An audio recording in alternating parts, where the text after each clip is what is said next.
Hi, welcome back to my channel. So today is 33 degrees. The day before was 36 degrees and I'm struggling, y'all. So today I decided to make this video as a reminder to myself, but I hope it helps you as well. But here it is. Get ready with me, surviving the Anthropocene. I'm going to give you 10 tips on how to survive and thrive in this climate change world.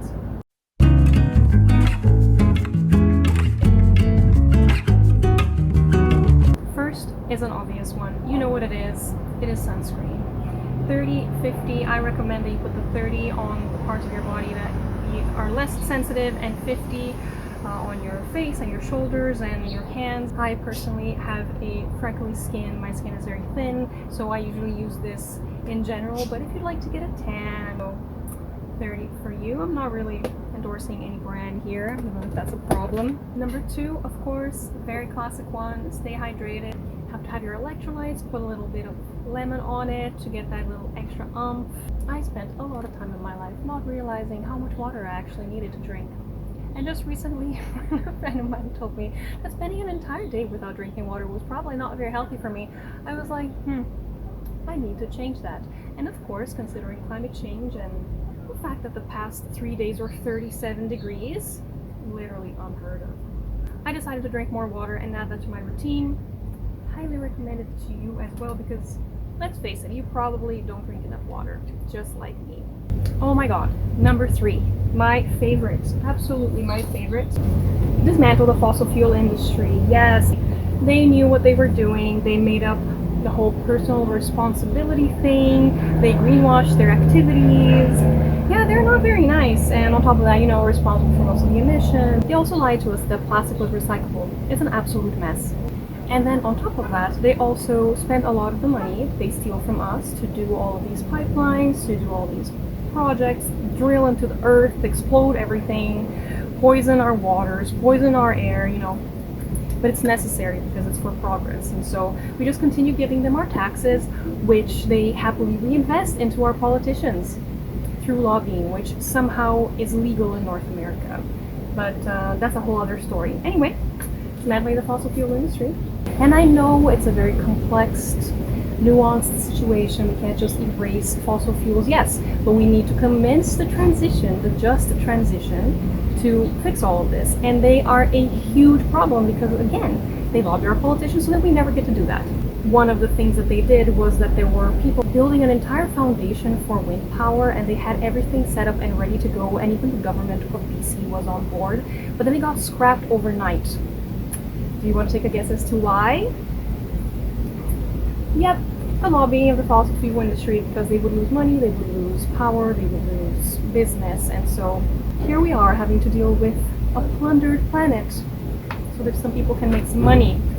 I know it's a very complex and nuanced topic, but the reality is that burning fossil fuels is destroying the stability of planetary climate. It is responsible for this heat that we are experiencing that is completely not okay. I highly recommend you start considering your use of gas, seeing around you what alternatives are for transportation, maybe taking more public transit, supporting your community that way, being conscientious of your plastic purchasing and use and just how it is present in your life. You know, just having that conscious mindfulness about it already helps a lot. Number 4, accessorize. You can wear hats. Swartz, it's not really a very summery hat, but it's the only hat that says. These are my favorites. They're not very effective, but they're cute, and sometimes, you know, that is really all that matters. Really fun accessories that I learned about in Japan. A fan, very useful to have. I honestly feel so good. That they did have this little towel that they carry around with them, and they use it to like stab the sweat that becomes very strong in the city of Tokyo because it is a megalopolis. I remember feeling like I was walking in an oven. So yes, this was very needed. White umbrellas, they actually work. And it is an umbrella, but I call it my sunbrella because it's white and reflects the sun really well. And I remember that in Japan, all the ladies use white umbrellas to stop the sun from hitting their skin. Very smart place, very efficient, very effective. Number 5 is to consider the airflow of your home. If you have windows, like where are they displaced, you can have an airflow going using 2 different fans, which is the system that I have here. I don't have an air conditioner. Alternative to air conditioning, which people might want to consider, is something called heat pumps. It's less impactful on the grid. Basically heat and cool your home through a transfer of gases that's contained within the system. It's very energy efficient. On top of it, the longevity is just much better than air conditioning. 6. Breathable clothing. Some nice flowy fabrics, and then the color as well matters. Have a lighter color, reflecting sunlight, so less absorbing of the heat from the sun rays. So considerations to have. Number 7 is refreshing foods. Make sure that you eat a lot of really nutritious food, but also that has high content in water, and keep yourself refreshed that way. If you like making sandwiches, that's a great alternative for not using the heat in your apartment or your home, because if you had any kind of electronic on, TV on, it just adds to that heat so much. Some of my favorites, mango lassi. You just really cannot go wrong with mango lassi. Cucumber salads in general, lots of fruits and veggies. One of my favorites, sunomono from Japan.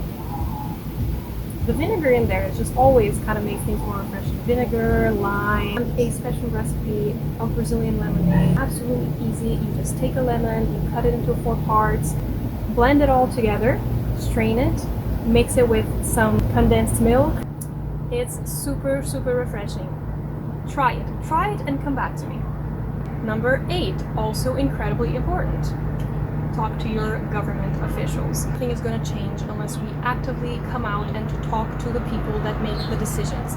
Currently, I believe that many of them are just going through procedure, so they are just doing what they're meant to do, and what we need now is a radical change in the way that we do things. We need to think differently, we need to be adaptive, we need to be precautionary. There are so many things that we need to consider that are not in consideration. So please take some time, go speak to your elected officials, reach out to organizations that do that for you or that have more information in the topics that are of interest to you. Particularly this one, To Survive the Anthropocene. It is dealing with emissions and dealing with the fossil fuel industry and supporting a just transition to renewable energy sources, which is solar, wind, and alternatives.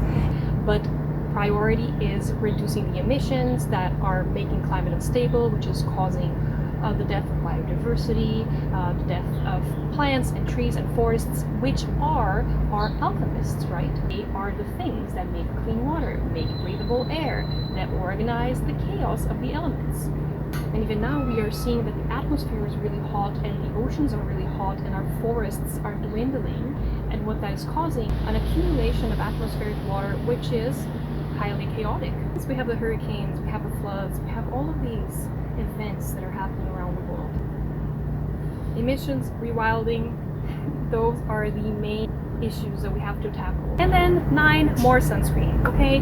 Because we know that the first time that we applied the sunscreen, it wasn't really very good, and so we should apply it again to make sure that we didn't lose like a triangle here, which is the one that I usually get, or forget your ears. I forget my ears quite a bit, and then I just get, I don't know if anyone has these kinds of experience, because I'm very fair and my skin's very thin, so the sun kind of hits me kind of hard. Anyway, wear sunscreen. Again, more sunscreen. Also a reminder that you have to apply it 10 to 15 minutes before actually going in the sun to get your skin time to absorb it. And then last, my 10th tip for you to survive and thrive in the Anthropocene is to have fun. Like, I know it's so cliche, but relax, enjoy your life, be present in the moment. If it is a day that is really hot and you have your family together, if it's a weekend, go to the beach, go to the lake, go to the ocean, go cool off in nature and appreciate the beauties that are all around you. Picnic with your family while you're there, maybe pick up some trash. Tend to the earth that is around you, that is also taking care of you. Enjoy the present moment and take a breather. Feel how good it is to be alive on this miraculous planet. Life is already so difficult and the heat doesn't make it easier. All of these things that we have to deal with doesn't make it easier.